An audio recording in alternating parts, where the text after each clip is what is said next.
Como o Rio de Janeiro mergulhou no inferno? Para entendermos isso, se faz necessário recapitularmos a política nos últimos 35 ou 40 anos.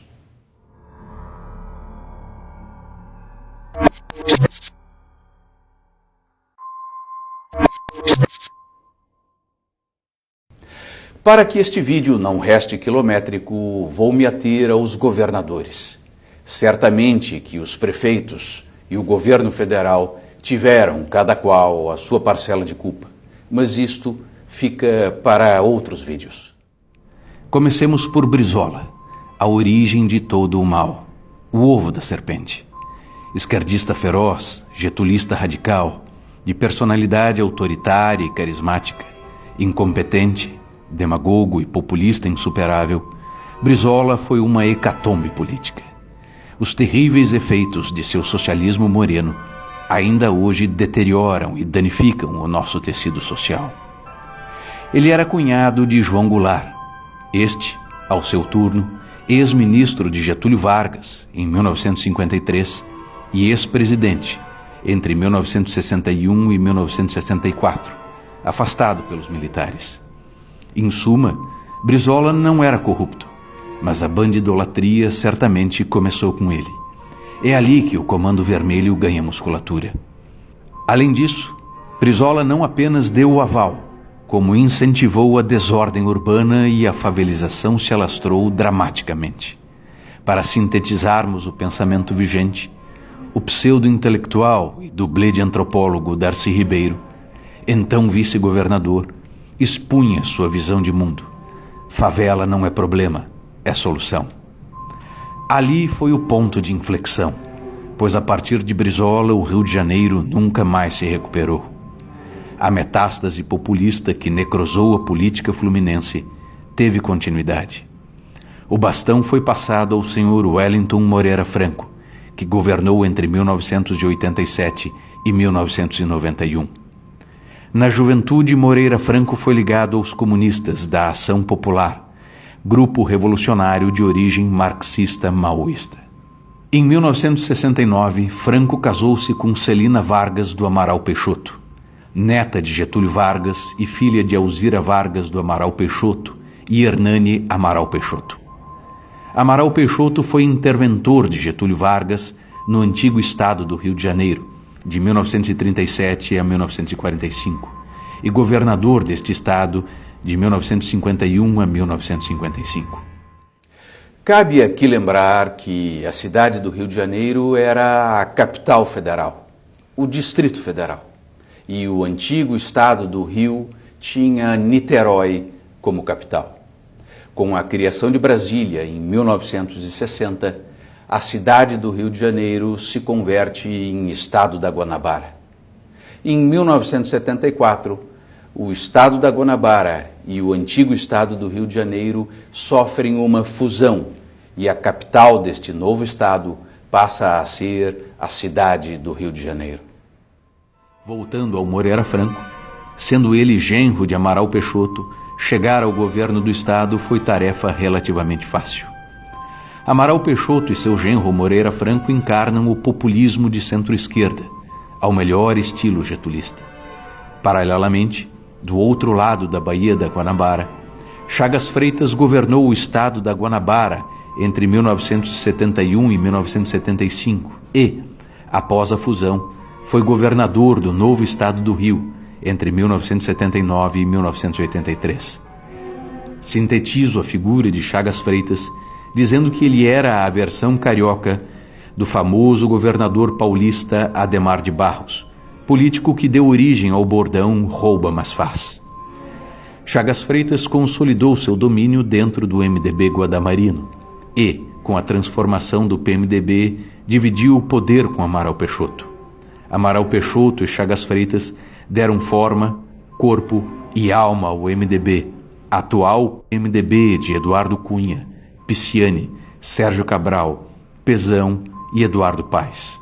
Espero que você tenha entendido por que o PMDB do Rio, sendo herdeiro destas pavorosas tradições, é tão populista, fisiológico, corrupto, demagogo e patrimonialista. Posteriormente a isso, Moreira Franco foi braço direito do ex-presidente Michel Temer e ambos acabaram presos. Acredito que isso seja autoexplicativo. Dando prosseguimento, temos o advogado Marcelo Alencar. Esquerdista desde os tempos de Getúlio Vargas, Alencar foi fiel escudeiro de Brizola, lhe sucedendo no segundo mandato. Aos mais jovens é bom lembrar que Brizola governou por 2 mandatos alternados, sendo a sequência de governos como Brizola, Moreira Franco, Brizola e Marcelo Alencar. Por óbvio, Alencar implantou, com algumas poucas variantes, o conhecido receituário centro-esquerda em sua gestão à frente do Palácio da Guanabara. Nessa trajetória, após Alencar, são inesquecíveis os nomes de Antony Garotinho e Rosinha Mateus, ambos casados entre si e ambos governadores em sequência. O casal Garotinho é oriundo do interior do estado e seu estilo de fazer política resulta da influência, por um lado, de Amaral Peixoto e, por outro, de Brizola. Como nota final, o casal Garotinho mistura, sem qualquer pudor, política e fé evangélica. Entremeando o governo de ambos, temos o PT no comando do Estado. Benedita da Silva, com seu indefectível slogan Mulher, Negra e Favelada, nos dá o tom de sua cosmovisão política. Militante histórica do petismo e dos movimentos raciais, por ser vice de Garotinho, assume quando este se lança à presidência da República em 2002. Posso sintetizar dizendo que ela foi a mulher errada, no lugar errado, na hora errada. Trata-se de pessoa de modesta inteligência e reduzida capacidade de entender relações de causa e efeito. Depois disso, não restava quase nada do Rio de Janeiro. Foi neste contexto que as portas se abriram para o saqueador Sérgio Cabral Filho e sua trupe desse o tiro de misericórdia. Seu bando roubou tudo, sem dó ou piedade, sem clemência ou compaixão. Cabral governou o Rio não uma, mas 2 vezes, em tenebrosos mandatos consecutivos, e a reeleição era permitida. Cabral, cuja ganância assume proporções apocalípticas e a capacidade de mentir é típica dos psicopatas, foi o maior bandido a ocupar o cargo de governo no Estado. Oriundo das piores tradições chaguistas do PMDB, tem sua trajetória política ligada à agenda de centro-esquerda, demagógica e populista. Ele é filho do jornalista Sérgio Cabral, conhecido militante esquerdista e fundador do jornal O Pasquim, criado em 1969. Cabral é contraparente do senador mineiro Aécio Neves, que também responde graves acusações de corrupção na Lava Jato.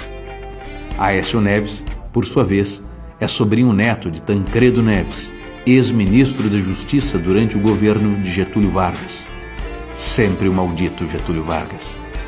Essa longa e grotesca corrente de diferentes tipos de esquerda, getulista, chaguista, peixotista, brizolista ou petista, deságua agora em Pezão.